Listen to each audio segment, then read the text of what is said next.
మొట్టమొదటిగా నా పేరు పద్మాకర్ రావు. ఇప్పుడు నేను టర్కీలో ఉంటున్నాను.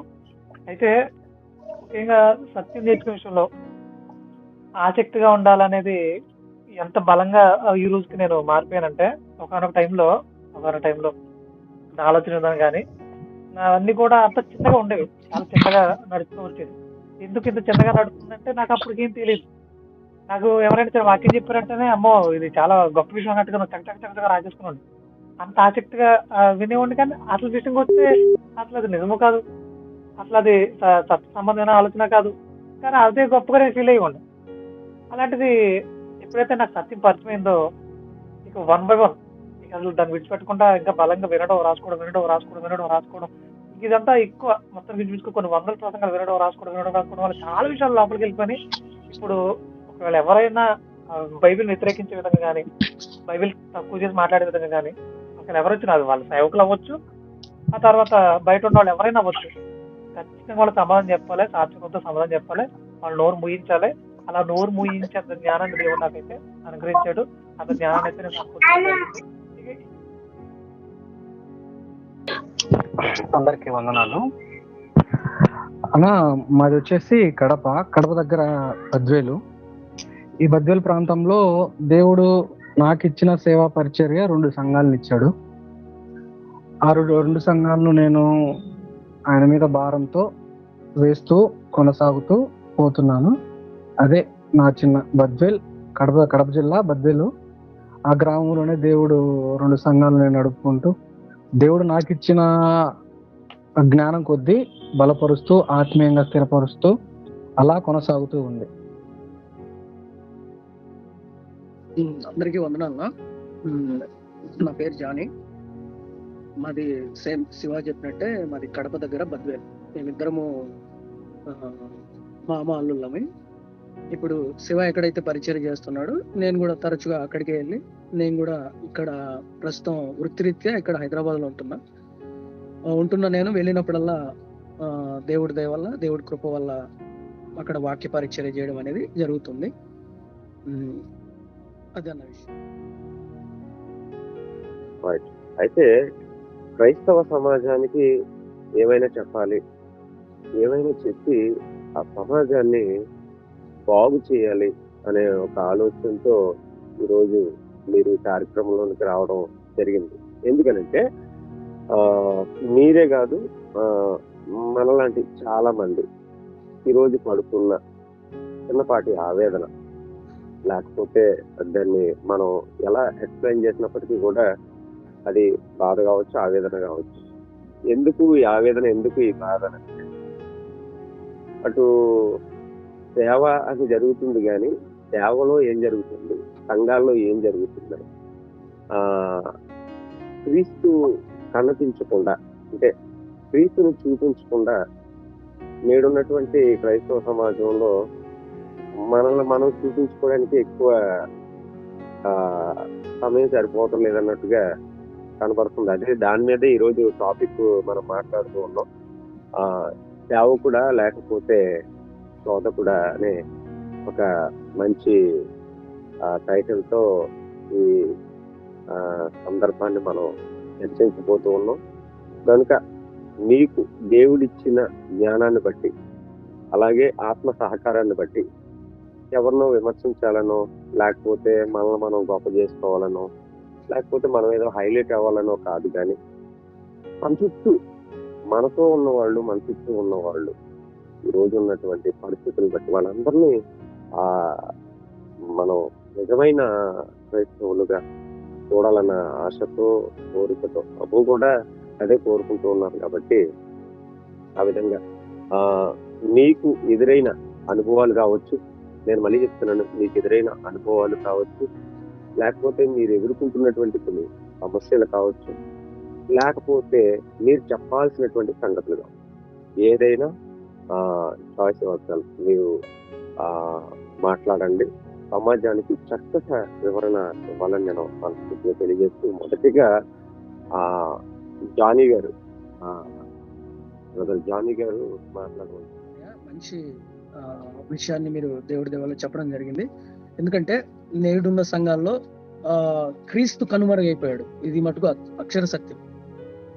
ఈరోజు బోధకులుగా చలామవుతున్న చాలా మందిలో క్రీస్తు కనుమరిపోయాడు. క్రీస్తుతో పాటు క్రీస్తు ప్రేమను కూడా మనకు కనుమరుగైపోయింది. ఎందుకంటే ఈరోజు చాలా మంది బోధకుల్లో ఎలా ఉంటుందంటే, ఇప్పుడు మత్తయి సువార్తలో ఒక మాట అంటాడు. మత్తయి సువార్త 23వ అధ్యాయంలో ఆయన గొప్పవాడు పరిచారకులో ఉండవలెను, తన్ను తను తగ్గించుకున్నవాడు హెచ్చింపబడును అని ప్రభువు చెప్తాడు. సో ఈరోజు క్రైస్తవులు ఏమైపోయిందంటే, సేవకులుగా పిలువబడుతున్న వారిలో చాలా మంది అంటే ఒక సహోదరుడు సేవ చేస్తున్నాడు అని అంటే ఎలా, ఇప్పుడు సేవ చేయాలి అని అంటే ఎలా అంటే, ప్రస్తుతం తనకు అంతో ఎంతో అమౌంట్ అయినా ఇచ్చి ఉండాలి, ఏది తన పరిచర్య నిమిత్తం, లేదంటే తనతో పాటు సెల్ఫీ అయినా దిగి ఉండాలి, లేదంటే తనతో పాటు తన్ని పొగుడుతూ తన్ను గొప్పగా కీర్తిస్తూ కొన్ని వీడియోలు తీసి తన గురించి ఉన్నతంగా చెప్పితేనే తమ సంఘాల్లో కానీ తమ పరిచయలో కానీ అవకాశం ఇచ్చే పరిస్థితి ఇప్పుడు సంఘంలో ఏలుబడి చేస్తుంది. సో వీళ్ళు అధికారులుగా ఉంటూనే ఇప్పుడు అలాంటి పరిస్థితి, ఎవరైనా చిన్న తప్పక సేవకులు ఎవరైనా దేవుడి వల్ల మనలాంటి వాళ్ళు ఇప్పుడు పరిచర్య చేస్తున్న సత్య గాని, అర్జున్ అన్న గాని, ఆయనకు అనిపించున్న పద్మ అన్న గాని, ఇలాంటి వాళ్ళు పరిచర్య ఎవరైనా చేస్తుంటే ఆ పరిచర్యను ముందుకు తీసుకుపోవాలి. అరే మనవాడే కదా, మన సహోదరుడే కదా, రేపు మనం ఎక్కడైనా మీటింగ్స్ పెడుతుంటే ప్రస్తుతం వాళ్ళని వాడుకుందాం, వాళ్ళను కూడా ప్రభు పనిలో ఉన్నతంగా వాడుకున్న అటువంటి పరిస్థితులు అయితే, అటువంటి ప్రేమ అయితే మనకు కనిపించట్లేదన్న. వాస్తవానికి మన బైబుల్ సంగతుల్లో చాలా విషయాలు గమనిస్తే, సాక్షాత్తు యేసుక్రీస్తు ప్రభువే యోహాన్ను చూపిస్తూ ఆయన మండుచున్న దీపము అని ప్రకటన చేశాడు. నా మాటలు మీరు అర్థం చేసుకోవాలి. ఒక సేవకుడు మండుతున్నప్పుడు సాక్షాత్తు పరమందున్న దేవుడే అతని గురించి ఇచ్చిన సర్టిఫికెట్ ఏంటంటే అతను మండుచున్న దీపము అని అన్నాడు. ఈ రోజు కూడా, ఎందుకంటే ఈ రోజు ఏదో మనం ఇది చెప్పితేనే ఎవరో మనల్ని వాడుకోవాలి అని ఒక లేదా మనల్ని కూడా వాళ్ళని గుర్తించాలనే గుర్తింపు కోసం అయితే ఇది చెప్పట్లేదు. అది నాలో ఉన్న మంట. అది అంటే ఒక సేవకుడు ఎవరైనా బాగా చెప్తున్నాడు, అతనికి వాక్యం పట్ల అవగాహన ఉంది, సత్యం చెప్తున్నాడు, సత్యాన్ని చెబుతున్న ప్రతి సేవకుడిని మోసుకొని పోవాల్సిన బాధ్యత ప్రతి సేవకుడికి ఉంది. అది ఇక్కడ ఇప్పుడు ఏమైపోయిందంటే చాలా మందిలో, అంటే ఏనా ఫస్ట్ నేను చెప్పాను కదా, ఎవరైతే గొప్పగా ఉంటున్నారు ఇప్పుడు, అంటే పెద్ద ఒక ప్రీమియం సేవకులు అంటే ఉన్నత స్థాయిలో ఎవరైతే ఉంటున్నారో వాళ్ళు అటువంటి వాళ్ళు గుర్తించి వాళ్ళను కూడా సేవలో ఖచ్చితంగా వాడుకోవాల్సిన బాధ్యత అయితే అందరికీ ఉంది. కానీ ఈ రోజు అటువంటి పరిస్థితి అయితే పద్మాకర్ గారికి కూడా నేను సమయాన్ని ఇస్తూ ఉన్నాను. ఈ సమయంలో అదే క్రైస్తవ సేవ లేకపోతే అదే క్రీస్తు సేవ లేకపోతే కార్పొరేట్ సేవ అనే విషయంలో ఇప్పుడు చర్చించవలసిన అవసరం కూడా ఉంది. అంటే క్రీస్తు సేవ అంటే మనం క్రీస్తుకి సేవ చేస్తున్నామా, లేదంటే మనకు సేవ చేయించుకుంటున్నాం అంటే కార్పొరేట్ సేవ ఉంటుందంట. దీని మీద తమ్ముడు ఏమైనా మాట్లాడితే సమయం చూసుకోండి, ముందు మళ్ళీ మీకు సమయం కూడా కార్పొరేట్ సేవకులు మరి సేవ దేవుని చేయాలా వీళ్ళ చేయించుకోవాలా అని అంటే, ఇప్పుడు ఇది కూడా అది జరుగుతుంది. వీళ్ళకి చేయించుకుంటున్నారు సేవ, వీళ్ళకి బాడీ గార్డులు, వీళ్ళకి గొడవ అంతా వేరేగా ఉంటుంది. సరే ఇప్పుడు నేను ఈ బాడీ గార్డులు ఇవన్నీ కూడా ఇప్పుడు రక్షణ లేకపోతే అలాగా, మన ఒక సేవకుని చంపేశారు కదా, మన సేవకుడిని చంపేశారు కదా, మరి ఏంటి నాకు రక్షణ కావాలి కదా అని అంటారు. అవును రక్షణ కావాలి, కాకపోతే ఏంటంటే మనల్ని ట్రోల్ చేసే విధంగా ఏది చేయొద్దు. మనం ఏం చేసినా ఎలా చేయాలంటున్నాడు, దేవుని మహిమార్థం చేయాలంటున్నాడు. సో దీన్ని దృష్టిలో పెట్టుకుని వాళ్ళు చక్కగా దేవుని నామాన్ని మహిమారంగా ప్రతి సేవకుడు నిలబడగలిగితే మంచిది. అంతేగాని దేవునికి శోధకుల్లా నిలబడితే అమ్మో ఆయన కదా చాలా బాధకరం. ఆయన బాధ పెట్టే పనులు విశ్వాసం కాదు కదా, సేవకుడు కూడా చేయకూడదు. విశ్వాసులకి బలంగా చెప్పేస్తారు, మీరు అలా చెప్తున్నారు దేవుడు విరుద్ధంగా చెప్తారు. మరి మనం ఏం చేస్తున్నాం సార్ ఆలోచించుకోగలిగితే మంచిది. చాలా మంది వీళ్ళు చేసే పనులను వీళ్ళు చేస్తూ ఉంటారు, బోధన బట్టి బలంగా చెప్తారు. వీళ్ళు చేసి జాగ్రత్తలు జరిగిస్తూ ఉంటున్నారు, కానీ వీళ్ళు చేసే పనులు మట్టుకు ఏది మానుకుంటా ఆధారం చేసిందా లేదంటే కేంద్రం చేసిందా గట్టిగా చెప్పేస్తున్నారు వాక్యం. మరి వాక్యం చెప్పడం వరకు ఓకే, దాని ప్రకారం నిలబడిపోతే ఎలా? మీరు వారు మాత్రం ఏంటి మీరు మోసపుచ్చుకోకుండా అంటాడు యాకోబు రాసిన పత్రికలో. మరి అలా మోసపుచ్చుకున్నా ఉంటే అలాగా వినడమే కాదు చెప్పేస్తున్నారు చాలా మంది. మరి చెప్పేస్తూ ఉంటే మోసం చేస్తూ ఉంటే అలా. దీన్ని అర్థం దృష్టిలో పెట్టుకుని చక్కగా దేవుళ్ళ నమ్మకం ఉండాలని ప్రతి సేవకుడు దేవునికి సంతోషపెట్టే కుమారునిగా మనం అందరూ ఉండాలని మన మనం మధ్యలో కోరుకుంటూ నా మాటలు ముగిస్తున్నాను. సత్య గారు ఉన్నారు. చాలా మంచి సేవకులు. ఆయన కూడా 2 సంఘాలను ఆయన లీడ్ చేస్తూ ఉన్నారు. అయినప్పటికీ కూడా ఆయనలో ఒక ఆవేదన ఉన్నది. ఏంటి ఆవేదన అనేది ఆయన మాటల ద్వారానే మనం చూద్దాం. ఎందుకనంటే ఇప్పుడే చెప్పాను మీకు, క్రీస్తు సేవకులా లేకపోతే కార్పొరేట్ సేవకులా అంటే కార్పొరేట్ కనపడుతుంది. ఎందుకు కార్పొరేట్ అంటే మనీ మైండ్ అయిపోయింది ఎక్కువగా. దాని విషయమై ఇప్పుడు సమాజంలో ఎక్కువ ఒక హై స్థాయిలో కనపడుతుంది. మనీ లేకపోతే సేవకుడు కాదు, డబ్బు లేకపోతే సేవకుడు కాదు, డబ్బు లేకపోతే ఆ మాట కూడా వినరు. ఒకవేళ డబ్బులు ఉన్నాయనుకోండి, అరటిపండు ఇచ్చినా సరే ఆశీర్వాదంగా తీసుకుంటాం. సో సత్య గారు, మీ మాటల్లో కూడా నేను మంచి వివరణ వినాలని నేను అందరికీ మరొకసారి వందనాలు తెలుపుతున్నాను. మొదటిగా నేను నా సేవలో కావచ్చు, నా నార్మల్ మా ఆత్మీయ జీవితంలో కావచ్చు, పర్సనల్ లైఫ్ కావచ్చు, ఏదైనా కావచ్చు, మొదటగా ఇలా చూపించేటప్పుడు కొన్ని వేళ్ళు మన వైపు ఉంటాయి. ఇది అందరికీ తెలిసిన చిన్నపిల్లడు కూడా తెలిసిందే. ఇలా చూపించేటప్పుడు ఎన్నేళ్ళు మన వైపు ఉన్నాయో అవి చూసుకుంటూ అవి సరి చేసుకుని తర్వాత ఇలా చూపించవచ్చు. అలాగా మొదట బోధించే మనమైనా, లేకుంటా బోధకు రావాల ఆసక్తిగా ఉన్న వాళ్ళైనా, ప్రజెంట్ బోధిస్తున్న వాళ్ళైనా, మన కాడికి సీనియర్ అనుభవంలో ఉన్నవారైనా తెలుసుకున్న విషయాలు బైబిల్లో ఉన్నట్టే, కానీ వాటిని మాక్సిమము వివరిస్తాం కానీ ఆచరించడం తక్కువ. ఆ సేవకుడైనా బోధకుడైనా వివరణ ఎక్కువ, ఆచరణ తక్కువ.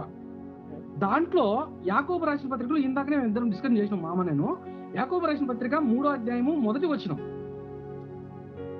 దాంట్లో ఉంటది కదా, నా సహోదరులారా బోధకులైన మనము మరీ కఠినమైన బోధకులైన మనము అంటే ప్రజెంట్ ఎవరైతే బోధిస్తున్నారో వారి గురించి, ప్రజెంట్ గురించి మాట్లాడుతూ, మరీ కఠినమైన తీర్పు పొందురని తెలుసుకొని మీలో అనేకులు బోధలు కాకుండా, అంటే వచ్చేవారు నాన్న జాగ్రత్తగా మీరు ఉండండి, మనమందరము తప్పిపోవచ్చున్నాము అంటూ అనేక విషయంలో మనమందరము తప్పిపోవచ్చున్నాము. అంటే మరీ కఠినమైన తీర్పు అంటే ఇక్కడ గ్రీక్ లో ఎక్కువ సీరియస్నెస్ అని ఇస్తాడు అనమాట.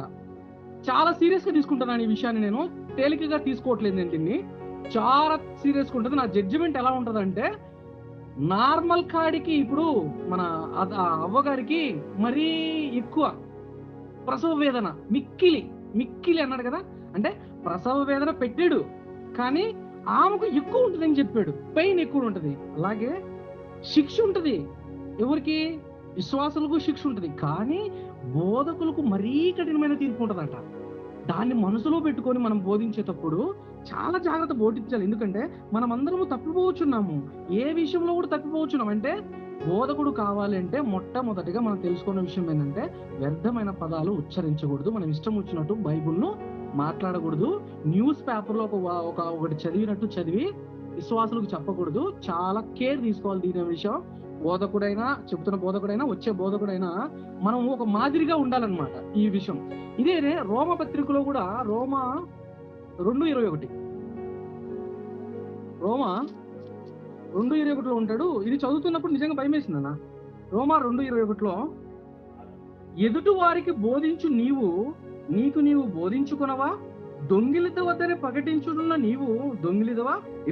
ఎబిచరింపవద్దని చెప్పిన నీవు ఎబిచరించేదవా అని చెప్తున్నాడు. ఇది మనం చాలాసార్లు వింటాం, చాలాసార్లు చెప్పింటాము, సేవలు వింటాం. ఒకసారి బాగా గమనించండి.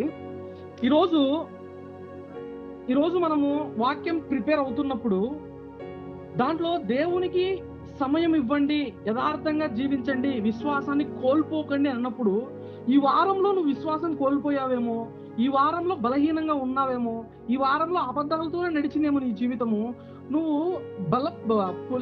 బలిపీఠం మీద ఎలా చెప్పగలుగుతున్నావు నువ్వు ఆ మాట? దేవునికి సమయాన్ని ఇవ్వండి అంటూ నువ్వేం సమయం ఇవ్వబోతువి, బైబుల్ చదవండి అంటూ నువ్వు బైబుల్ చదవకపోతువి, అందరినీ ప్రేమగా చూసుకోండి అంటూ ప్రేమగా చూసుకోండి, చాడీలు చెప్పొద్దు అంటున్నావు, చాడీలు చెప్తున్నావు, ఇక్కడికేమో చాడీలు చెప్పొద్దని వాళ్ళకి చెప్తున్నావు. మరి కొంచెమైనా భయం అనిపించట్లేదా ఇలా కొంచెం తప్పు చేస్తున్నప్పుడు?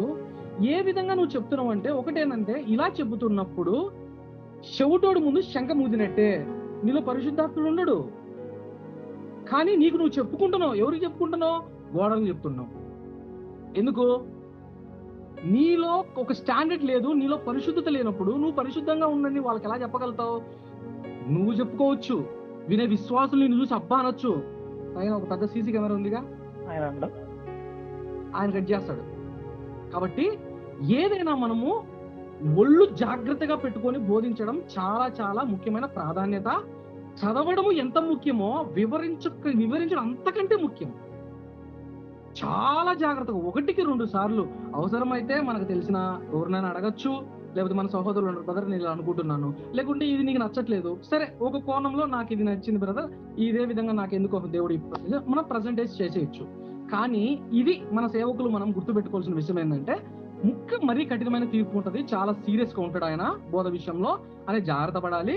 తొందరపడి మనం బోధకులు కాకుండా ఆ బోధలు ఎలా బోధించాలా, బోధకులు ఎలా ఉన్నారు, దేనికోసం బోధ చేస్తున్నారు అనేది కూడా మనం గమనించాలి. ఇంకో విషయం,